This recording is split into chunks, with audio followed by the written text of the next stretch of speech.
non-judicial punishment and retired early. How could it happen that an Iraqi aircraft attacked Stark, and what could have been the motives and orders of the pilot, have remained unclear ever since. Baghdad claimed that the warship was underway within what it declared a war zone, but subsequently apologized, anyway. The pilot mistook Stark for an Iranian tanker, the Iraqi government stated. While not entirely trusting this version, the U.S. government never punished Iraq for the attack. Washington accepted the apology and actually assigned blame to the Iranians, instead. Official attempts to meet and interview the pilot that flew the attack failed, despite Saddam Hussein's promises of full access. Some well-positioned U.S. military sources described the pilot as green. Combined with unsubstantiated rumors regarding an erratic flight plan, this bolstered Baghdad's official explanation that the attack was a mistake. And then there was the mystery of the attacking plane itself. U.S. intelligence was convinced that an Iraqi Mirage F-1EQ fighter bomber, overloaded with 2 AM.39 Exocets, would be sluggish and hard to fly. The chain of events that led to the attack on Stark began in early 1986. Following a series of Iraqi Air Force strikes on their main oil exporting terminal on Kark Island, the Iranians decided to reorganize their entire system of oil exports. Instead of letting tankers chartered by foreign customers expose themselves to further Iraqi airstrikes, the Iranians chartered a number of tankers on the international market and used these to shuttle crude from Kark to a new export terminal on Siri Island in the lower Persian Gulf. This organization seemed to offer plenty of advantages. Siri is more than 750 kilometers from the nearest Iraqi Air Force base and was thus considered beyond Iraq's reach. Furthermore, the tankers that took part in this shuttle system were crewed by professionals experienced in navigating dangerous waters around Kark and well-trained in fighting fires and other effects of missile attacks. Finally, Tehran expected that such ships could be better protected by interceptors of the Islamic Republic of Iran Air Force and warships of the Islamic Republic of Iran Navy Air Force. The Iranian decision took the Iraqis by surprise. Iraqi military intelligence realized that there was a surge in Iranian oil exports, and needed several weeks to find out why. Once the intelligence came in about the new export terminal at Siri, the Iraqi Air Force decided to attack. But that was easier said than done. In order to knock out the new terminal, pilots needed some idea what to aim for. However, nobody in Iraq knew what Siri looked like, nor what kind of terminal and air defenses to expect there. Furthermore, calculating the range to Siri, the IRF concluded that even its MiG-25 Air Bay Foxbat reconnaissance fighters couldn't reach the island. Attempting to surveil or attack the island with Mirage F-1EX was risky. It might betray a well-guarded secret that the Iraqi Air Force operated two Mirage F-1 variants, the F-1EQ4 and F-1EQ5, equipped for in-flight refueling. Midway through related discussions at the Iraqi Air Force headquarters in Baghdad, the Iraqi intelligence service learned about the plan.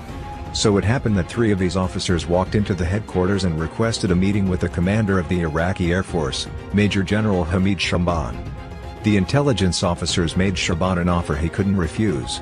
The ESAT Dassault Falcon 50 business jet configured as VIP transport and operated by its own crew. Their idea was to install reconnaissance cameras in this aircraft and then fly a clandestine sortie over Siri Island, mimicking one of the many airliners moving along local commercial corridors. Shaban accepted this idea and few days later, the Falcon 50 in question, serial number 122, wearing Iraqi Airways markings and the civil registration EAL, took off from Amman International in Jordan, carrying the usual crew of 2+3 experienced Mirage pilots disguised as wealthy Arab businessmen.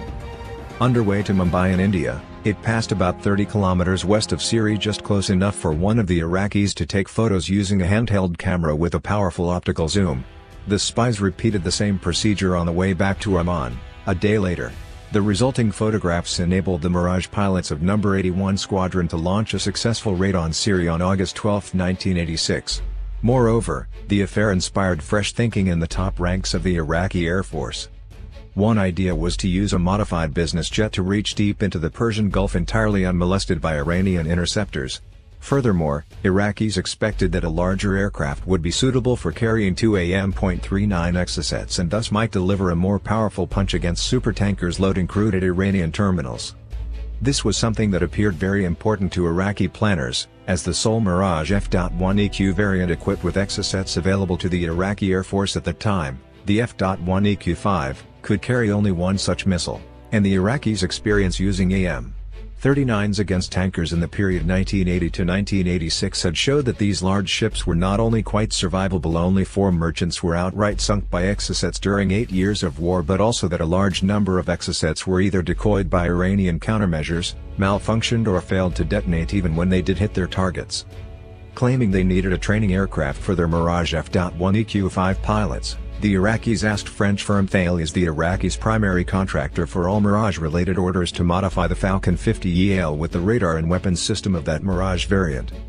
Always eager to satisfy what was then a major export customer for their arms, the French worked fast.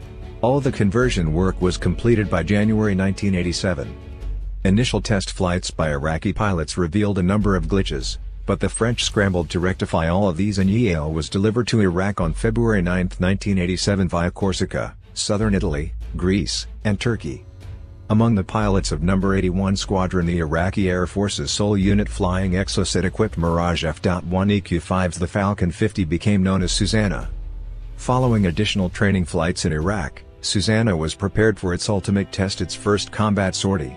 Early on May 17, 1987, one of the pilots from No. 81 Squadron, let's call him Major Mohammed for the sake of convenience, because the current situation in Iraq precludes divulging his identity, redeployed Susanna from Saddam Air Base, better known in the United States as Karaya West, to Wada Air Base, the former RAF Shoaibia, situated 45 kilometers southeast of Basra. There, armorers equipped Susanna with 2 AM.39 Exocets. Once the aircraft was ready, the crew began the long wait for their further orders. Shortly after the nightfall, the headquarters at Wada Air Base received the coded message, "Let the bird fly," which authorized the crew to fly an operational sortie over the Persian Gulf in the same fashion Iraqi-operated Mirage F.1 EQ-5s used to do. Flying south through a pitch-black night, Major Mohammed took the usual course along what Iraqi Air Force pilots called Mirage Alley, a fictitious aerial corridor parallel to the Kuwaiti and Saudi coasts that runs all the way down to a point north of Bahrain. Then he made a 90-degree turn left toward Iran. Approaching the Iraq-declared exclusion zone, Mohammed rechecked his position on a map and then activated his radar, initiating the search for any large surface target. Before soon, a blip appeared on his radar screen. From experience, he could say the target was a medium-sized naval vessel underway along the edge of the prohibited zone, and looking as though it were about to enter it. Mohammed concluded that the skipper of the ship in question played it smart, that he attempted to navigate along the very edge of the exclusion zone in order to avoid coming under attack. That is what prompted him to engage. His Exocets were already hot powered up and receiving targeting data from Susanna's radar and weapons system, and thus ready. Mohammed flipped the cover on the stick and pressed the red trigger. He immediately sensed the heavy missile separating from the underwing pylon and heard the cracking sound of the rocket motor. A bright flash appeared in front of his aircraft, extending away and turning slightly toward the target. By that point in time, Mohammed was a seasoned veteran with more than 1,000 hours in combat, mostly in Mirage F.1 EQs. He had already fired dozens of Exocets in combat, also by night, and thus this mission wasn't very different than his earlier experiences. What was different